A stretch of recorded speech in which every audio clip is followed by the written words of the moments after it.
গোসলের বর্ণনা। গোসল আরবি শব্দ। এর অর্থ ধৌত করা।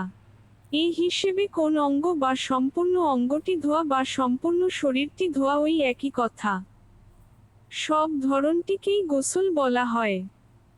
কিন্তু প্রচলিত ভাষায় আমরা যাকে গোসল বলি তা হল দৈনন্দিন গোসল, ফরজ হওয়ার জন্য হোক কিংবা ময়লা পরিষ্কার করার উদ্দেশ্যেই হোক, সম্পূর্ণ শরীর ধৌত করার নামই গোসল।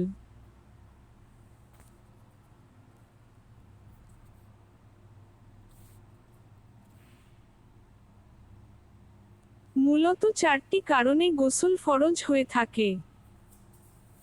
জাগ্রত অবস্থায় হোক কিংবা নিদ্রিত অবস্থায় হোক, নারী অথবা পুরুষ যার হোক না কেন, আকস্মিক উত্তেজনার কারণে কিংবা বিপুল আসক্তি হেতু সবেগে বীর্যপাত হলে গোসল ফরজ হয়। স্বামী স্ত্রী সহবাসকালে পুরুষের লিঙ্গের অগ্রভাগের মসৃণ গোশত পিণ্ড, যাকে হাসফা বলে, তা স্ত্রীলিঙ্গের ভিতর প্রবেশ করা মাত্রই স্বামী স্ত্রী উভয়ের শরীর নাপাক হয়ে যায়, তখন গোসল করা ফরজ। নিদ্রা থেকে জাগ্রত হয়ে কাপড়, বিছানার চাদর বা শরীরে বীর্য দেখা গেলেও গোসল ফরজ হয়ে থাকে। এটা স্বপ্নদোষ অথবা অন্য কোন কারণ ছাড়াও হতে পারে। মহিলাদের হায় অথবা নিফাসের রক্ত বন্ধ হওয়ার পর গোসল করে পাক পবিত্র হওয়া ফরজ। এ গোসলও ফরজ গোসলের অন্তর্ভুক্ত।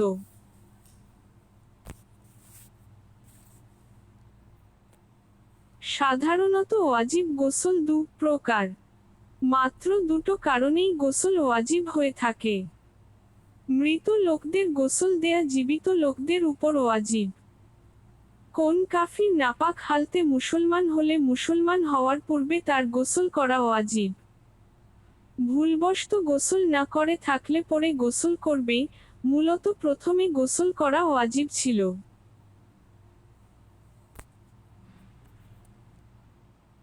প্রকৃতপক্ষে 4টি কারণে গোসল করা সুন্নত। ইয়ামানা।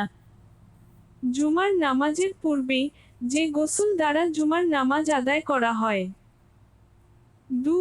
ঈদের দিনে, যেদিন হাজিগণ হজ্জকার্য সমাপ্ত করে বা আরাফার দিনে হজ্জ করবে, এই নিয়তে ইহরাম বাঁধবার সময় গোসল করার সুন্নত।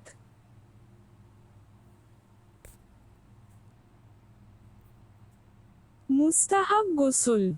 3টি বিশেষ কারণে গোসল করা মুস্তাহাব হয়। ইয়ামানা। কাফির ব্যক্তির শরীর পাক থাকা অবস্থায় গোসল করা। নাবালেগ যখনই বালেগ হয়েছে তা অনুমান করতে পারলে তখন সাথে সাথে গোসল করা। শবে বরাত ও শবে কদর ইত্যাদি নফল ইবাদাত করার পূর্বে গোসল করা মুস্তাহাব।